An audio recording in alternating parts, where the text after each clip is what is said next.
Hello, Robs. We're back with the Golem. Remembered 1909 to 1980. Variations of a Jewish Legend by Arnold L. Goldsmith. Move on to chapter 4. The Golem as False Messiah. H. Leivick's verse drama. A contemporary of Udall Rosenberg and Chaim Bloch, who was equally fascinated with the legends of Rabbi Loew and his creation of the Golem of Prague, was a Yiddish poet. Leivick Halper, 1888 to 1962, who wrote under the name H. Leivick. The pen name resulted from a complaint by the established Yiddish writer Moshe Leib Halpern, who argued that readers would be apt to confuse the two authors. Leivick started work on the Golem, a dramatic poem in 8 scenes, in his late 20s and produced a remarkable, sometimes brilliant play, which combines impassioned poetry, folk legends, biblical allusions, and surrealism with philosophical and religious probing, all infused with stunning imagination. Any reader of this play must marvel at the challenges facing the director, designer, and cast. Published in 1921 and first performed in Hebrew by the famous Habima Ensemble in Moscow in 1925, it has since been formed in many other countries and is considered a classic of the Yiddish theater. Joseph Landis has called Leivick the greatest poet in Yiddish literature. H. Leivick, radical thinker and playwright. At the conclusion of an address Leivick gave at a conference of writers and other intellectuals in Jerusalem in 1957, the celebrated author reminisced about one particular day when he was 7. Two of the experiences of this day had a marked bearing on many of his literary works, especially the play he was to begin writing some 20 years later. In the first of these experiences, Leivick was on his way to Heater, I'm guessing it's Heater, when he passed the Polish church. There he was suddenly attacked by a tall Pole who struck him across the head, knocked off his hat, and threw him to the ground, warning the young Jew to take off his hat the next time he passed the church. The second experience took place in school when the distraught child listened to the story of Abraham and Isaac and was frightened once again, this time for the bound Isaac, waiting to be slaughtered on the altar. When the Hebrew teacher asked him why he was crying, when he knew that Isaac would be saved by an angel, Leivick remembered asking, but what would have happened had the angel come one moment too late? The reality of violence in the life of a Jew and the need of a reliable savior were themes that were to remain with Leivick for the rest of his life. In 1957, he reminded his audience that for 6 million Isaacs lying under knives, under axes, in fires, and in gas chambers, the angel of God did come too late. Young Leivick, a quiet, sensitive boy, experienced great poverty. At 5, he began Heater, and at 10, he began a 5-year period of study at a yeshiva, sometimes going without food. According to Charles A. Madison, Hebrew books undermined his piety, and the yeshiva in Minsk opened his eyes to the secular world. After being caught reading the Hebrew novel of the Enlightenment, Abraham Mapu's Love of Zion, Leivick was expelled from the yeshiva and changed his mind about becoming a rabbi.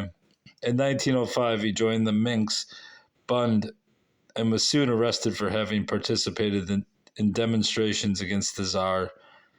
After being kept in prison for 2 years, he refused to be defended in court, boasted of his radical ideology to the judge, and was sentenced to 4 years of hard labor, followed by permanent exile to Siberia.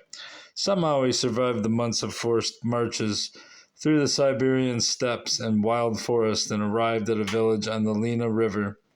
Even though the nearest railroad was over 1,000 miles away and the days provided only a few hours of light, he succeeded in escaping by horse and sled. With the help of a friend who sent him money from America, he managed to get out of Russia and arrived in the United States in 1913. In America, he worked as a paper hanger and garment cutter while he continued to write poetry about his years in Russia. The influence of Leivick's prison experience on his literary career is great. According to Saul Liptzin, the longing for a messianic liberator who would burst all bonds and break all bars grew in these years of living entombment to such intensity that it remained with him ever thereafter and became a main theme of his later works. Leivick noticed that each prisoner who was locked in a cell was waiting for a miracle, for a redeemer who would suddenly open all gates, unshackle all chains, and lead the jailed out to freedom, past forests and seas on to a distant land. Madison quotes Leivick himself as saying, "I wrote the Golem out of my own direct jail experience. If I had not been in prison, if I had not lain stretched out on a stone floor in an ever-dark cell, and if I had not seen others lie similarly, I am not sure I would have written the Golem. Certainly I would not have written as I did." Before analyzing the Golem to see how Leivick imaginatively expanded one of the legends which appears in both Rosenberg, a very wondrous tale about a blood libel, which spelled final defeat for Father Thaddeus, and Bloch caught in his own net, it would be helpful to review briefly the poet-dramatist's many volumes and favorite themes. One fact which will become immediately obvious is the importance in Leivick's writings of his knowledge of Jewish legends and the religious beliefs of his people. Figures like Isaac, Elijah, and Job appear repeatedly in his work, steeped in an ethical tradition over 3 millennia old. Leivick joined the 3 modern founders of Yiddish literature: Mendel, Moshe, Sepharim, Shalom, Jacob, Abramovich, Shalom Aleichem, Shalom Rabinowitz, and Yitzhak Leibush Peretz, in their celebration of a moral code noted for its reverence for man, love of God, and insistence on conduct in a not-so-ideal world. Though Jewish tradition has always been aware of evil's destructive force, it has also always been, as Landis observes, convinced of man's ultimate superiority over evil, of the ultimate victory of man's yearning for good.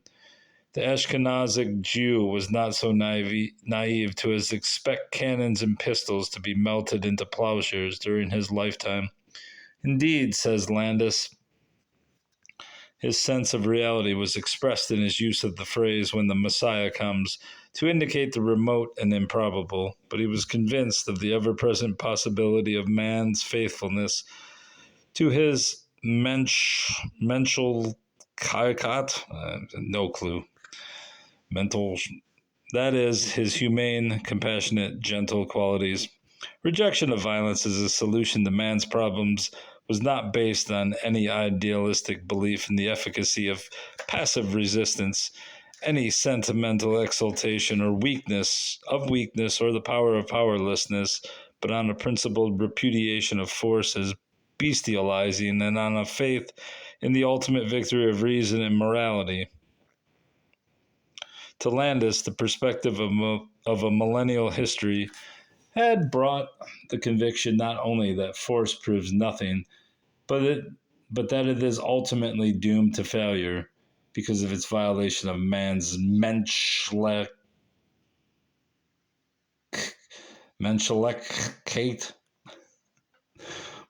Pardon. While he was in prison, Leivick began The Messiah in Chains, completed in 1909, the first of his dramatic works dealing with the theme of the Messiah, which continued to fascinate him for many years.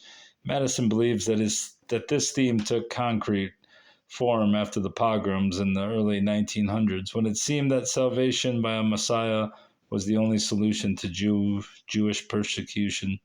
In fact, according to Liptzin, Leivick saw Messianism as inseparable from Judaism, and he believed that the vision of an ultimate Redeemer accompanied Jews throughout their long historic experience and made their reality tolerable. Thus, Leivick found himself faced with a conflict between the religious dreams of redemption and his radical disbelief. The Messiah in Chains combines known legend with his own improvised myth. It tells how on the third day after the destruction of Jerusalem by Titus, angels are sent into the wilderness to forge a chain to bind the young Messiah. The angel Azrael rebels against his assigned role in the punishment of Israel. The world can't wait. The destruction is too great. When he tries to break the chain, lightning strikes his wings, and a voice dooms him until the end of time. Satan now arrives on his new mission to guard the Messiah, who is brought in by a weeping Elijah. The prophet counsels the youthful Messiah to be patient while waiting to be called to a world that is not yet ready for him. After this advice, the Messiah cries out, "People of Israel, do not keep quiet. Do not wait. Call me as I do. Call me. Come break my chains. Come, liberate me." But Satan prevents any such action. Madison sees the angel Azrael as the spokesman for the young Leivick, the rebel against tradition and conformity, the visionary who risks his own doom in the effort to redeem suffering humanity, the prophet who chides his fellow angels, who loves only themselves and paradise. Elijah weeps as he obeys God, but he promises the Messiah that he will go to earth to tell people where he is. 6 of Leivick's plays were produced in the 1920s in addition to the Golem. All 6 of these realistic dramas, beginning with the very successful Rags, 1921, and including Hirsch Leckert, 1927, deal with a nonconformist and idealist in conflict with materialistic society. Hirsch Leckert, for example, is about a radical shoemaker who refuses to reveal his associates in the wounding of the governor of Vilna, and thus is unwilling to have his death sentence commuted to life imprisonment. In verse that sings and shouts and takes wings, says Madison, Leivick glorifies the idealistic individual in opposition to a brutal bureaucracy. There we go. At first, the communists welcomed Leivick as a fellow traveler after the production of this play, but as Leibson explains, they were soon disillusioned. When he broke with them in 1929, they were justifying the Arab massacres of Hebron's defenseless Jews in that year as a revolutionary act of liberation from colonialism and imperialism. Thereupon, Leivick denounced these heartless admirers of his genius and refused to let them publish his poems and their organs. They reacted by labeling him a traitor to the cause of the proletariat. In 1932, Leivick suffered a relapse in his battle with tuberculosis and had to spend 3 years in a sanatorium in Denver, Colorado, where he continued his writing. In this decade, he wrote many more poems as well as 4 plays, one of which, The Sacrifice, 1933, returns to the story of Abraham and Isaac and adds a startling new twist.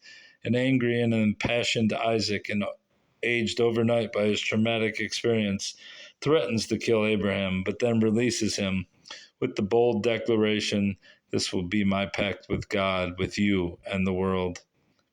And this shall be a reminder to all who raise a hand against the living being, a sign for all generations that none may raise a hand against a living being." During World War II, Leivick suffered guilt feelings because he was safe in New York while millions of Eastern European Jews were being murdered by the Nazis. The setting of some of his dramas of the 40s is contemporary Europe. In one play, for example, a rabbi helps the Jews prepare for armed resistance in Warsaw. The Miracle of the Ghetto, 1941. In another, The Wedding in Fernwald, 1949, Elijah appears at the wedding of 2 survivors of a concentration camp whose spouses had been killed. Maharam of Rothenburg, completed in 1944, Leivick imaginatively blends the modern with the historical, drawing a parallel between the persecution of the Jews in the 13th century and in the 20th. The play opens in Dachau, where a prisoner named Daniel is transported by the wandering Jew Ahasver to medieval Germany. The Maharam of Rothenburg, a leading rabbinical scholar and head of a yeshiva, has suddenly been imprisoned. The authorities demand a large ransom for his release, and even though the Jewish community is prepared to pay it, the Maharam refuses to give permission, warning that complying with the demands of the extortionist would set a dangerous precedent. As a result, he dies in prison 7 years later. In the meeting of the tortured contemporary prisoner and the Maharam explains, Lipzin, the continuity of Jewish martyrdom and Jewish self-sacrificing resistance was stressed. When the Maharam was asked what status should be assigned to teachers who taught Jewish children swordsmanship, he replied, the same status as those who teach them Torah. Thus, the experience of the Holocaust changed the attitude of the gentle Leivick, who reversed the condemnation of violent self-defense, which he had dramatized previously in the Golem. Leivick's last drama, In the Days of Job, completed in 1953, combines the suffering of Job and Isaac as the poet tries to understand the suffering of the post-war world. Leibson calls this final work the apex of his creative career.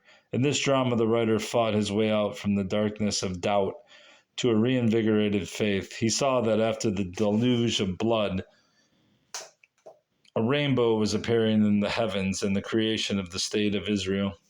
Many survivors of the Holocaust remember vividly Leivick's visits to the refugee camps in the American section of Bavaria with other representatives of the Jewish World Congress, invited by the United Nations Relief and Rehabilitation Administration in 1946. Leivick proved to be a sympathetic listener to the countless tales of life in and escape from the inferno, read from his works, and offered whatever comfort and reassurance he could. In 1957, he made his third trip to Israel and addressed the conference mentioned earlier. In Jerusalem, he spoke in support of Yiddish as the language of the intimate folk spirit. 1 year later, Leivick suffered from a paralytic stroke which left him helpless and speechless for the next 4 years, though his mind remained intact. He died in 1962. The Golem, a dramatic poem in 8 scenes. In his late 20s, when he was working on his verse drama about Rabbi Lowe, whom he calls Levi, Leivick became disillusioned with the events of the Russian Revolution. According to Madison, the woeful years 1914 to 1920 turned Leivick from his agonized personal memories to the immediately tragic suffering of the Jews in Eastern Europe, which galvanized his thoughts of salvation and stirred his vision of the legendary Golem as a mythical redeemer. Leibson sees the same development. The bloody deeds of the revolutionary and post-revolutionary years, the degradation of his socialist idea by the Bolsheviks' use of brutal means, filled the poet's heart with sadness.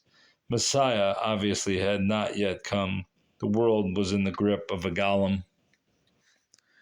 For those unfamiliar with Leivick's first verse drama on the Golem, which unfortunately is his only play translated into English, a summary of the plot and a commentary on some of the themes being developed should prove helpful. For some unknown reason, Leivick changed the date given by Rosenberg and Bloch from the late 16th to the 17th century. Rabbi Levi bar Bezalel, the Maharal, having heard rumors of an impending blood libel against the Jewish community of Prague, has been shaping in secret the giant form of a man from clay with the assistance of the shamus Abraham. Immediately, Leivick thickens the characterization found in earlier versions of the legend and has the rabbi correct himself after describing this great frame that has been shaped and kneaded by my hands. Looking up to heaven, he quickly adds, "But who am I to say? My hands have shaped. Blind was I until you gave me sight. A puff from heaven's height upon my brows, it showed me where the slumbering body lay." With these words, Leivick introduces the theme of pride to complicate the character of Rabbi Levi. Has the great scholar undertaken this mission for his own self-aggrandizement, or is he an instrument in the hands of God Perhaps, he wonders, I was ambitious, proud, too eager to descry what no man yet has seen before. There is a fine line here not found in Rosenberg's and Bloch's retelling of the legends. Leivick will return to this possible flaw in Rabbi Levi's character in subsequent scenes involving Elijah and the Messiah, whom he drives away, and in the climax when he accepts the blame for the spilling of Jewish blood. A second theme Leivick introduces almost immediately is the Golem's ominous reluctance to be born. As the stars are going out, a dark figure, the Golem's spirit, suddenly strides across the river and warns Rabbi Levi not to proceed with his creation. He warns that he will bring death, blight, and destruction, and wishes that he were lifeless clay again. Lipzin is correct in observing that to animate the Golem meant to unleash brute force, though Rabbi Levi naively thought he could control the force and direct it to good ends. The moment a robot was granted the soul, it could not be prevented from developing a will of its own, or from experiencing sadness, restlessness, loneliness, and yearning for love. The determined rabbi ignores the Golem's threatening statement as his antagonist, the priest Thaddeus, approaches. He detects a look of murderous hate in the Maharal's eyes, saying, "They seem the eyes of some Golem run wild." Here Leivick picks up Bloch's hint that the dark specter may be the rabbi's alter ego. Such a force, ostensibly created for good, may prove to be evil. Scene 1 ends with the arrival of Isaac, the Cohen, and Jacob, the Levite, to assist the rabbi in the conclusion of the ritual, the details of which are apparently unimportant to the author, who never provides them. In scene 2, Leivick introduces another element carefully avoided by Rosenberg and Bloch, the Golem's sexual desire, thus attempting to humanize Rabbi Levi's android and hinting at future plot complications. Leivick also suggests some important philosophical questions with the sensational development. Can there be life without love? Is life without love worth living? These important questions had been raised by Mary Shelley in the early 19th century with the creation of Victor Frankenstein's monster, but until now they had been avoided by the Yiddish writers dealing with the legend of the Golem. This scene also shows the Golem's growing awareness of his great natural strength and his resentment and confinement indoors. He threatens the rabbi, "My hands, how easily they seize your throat and carry you away." Page 37. And vents his frustration by smashing his fist against the wall of the study. The trembling Maharal commands the Golem, whom he names Joseph, to speak only when spoken to. Here is another startling departure from Rosenberg and Bloch, but Leivick realized the serious limitations of having a mute as the central figure of a drama. Deverall, Rabbi Leva's granddaughter, and the Rebbitzin are awakened by the noise the Golem is making and are frightened by the huge stranger, who, they are told, is a guest in their house. Deverall is compassionate but alarmed. "He looks unfortunate. See how he stares at me. What does he want, grandfather?" "He stares at me. He frightens me." The Maharal lies and tells Joseph that Deverall is his daughter, warning him never to speak to or even look at her. But the Golem is smitten by her long hair and says to the worried rabbi, "I felt so good each time she looked at me." The scene ends with the Golem asleep and the Maharal wondering, is this he? The man I dreamt into existence, the champion, the hero, he, such hands, such shoulders, legs, so much body, so much still sorrow. In scene 3, the rabbi is visited by some Jews worried about rumors of impending violence in the community. One strange figure, the grief-stricken Reb Tankum, still in mourning for a son who died a violent death a considerable time ago, represents madness as a crippling reaction to unbearable suffering in a hostile world. Tankum raves about the 5-towered building, which the Maharal has also seen in recent nightmares. A more immediate problem is the behavior of Joseph, who complains about the taunts of local boys and men who watch him splitting logs. Putting a curse on the axe, the Maharal makes it such a heavy burden that lightness of arm will never tempt the Golem to hurt anyone. Because Joseph also expresses hatred of his creator, the rabbi places a charm around his neck to make him more friendly in the eyes of other men. But the Golem's interest in Deverell is not so easily cured. He has prevented the girl from going to the well, grabbing and kissing her. A nervous Rabbi Levi chastises the Golem with the remark that here he is, only 1 day old, and how soon the man in you has hurried to reveal himself.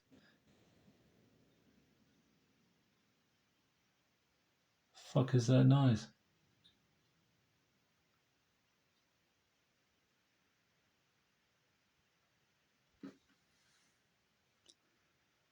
In hatred, passion, and misfortune. Pardon the profanity, but there we go. Sounds like someone's walking next to the house. What is that? Rabbi Levi threatens to hit the Golem and then sends him to the 5th tower, where he will now have to stay with the beggars and other misfits.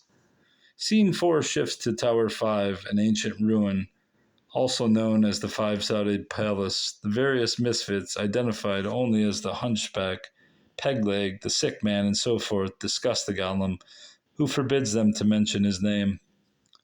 A prediction is made that the Jews of Prague will soon be driven to the 5th tower. Suddenly, 2 new beggars arrive, the old beggar, the prophet Elijah, and the young beggar in his charge, complaining of sore feet, the Messiah.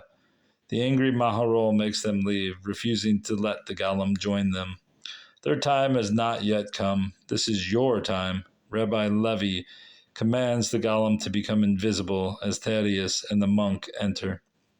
In the dialogue that ensues, Leivick goes beyond the personal anti-Semitism of the earlier versions of Thaddeus and makes some perceptive observations on the psychology of religious persecution. According to Thaddeus, Christians are wary of their hatred of the Jews, wary of their own cruelty and anger. In a sense, Leivick is suggesting that the Jew might be seen as the alter ego of the Christian, the good and righteous man the latter would like to be.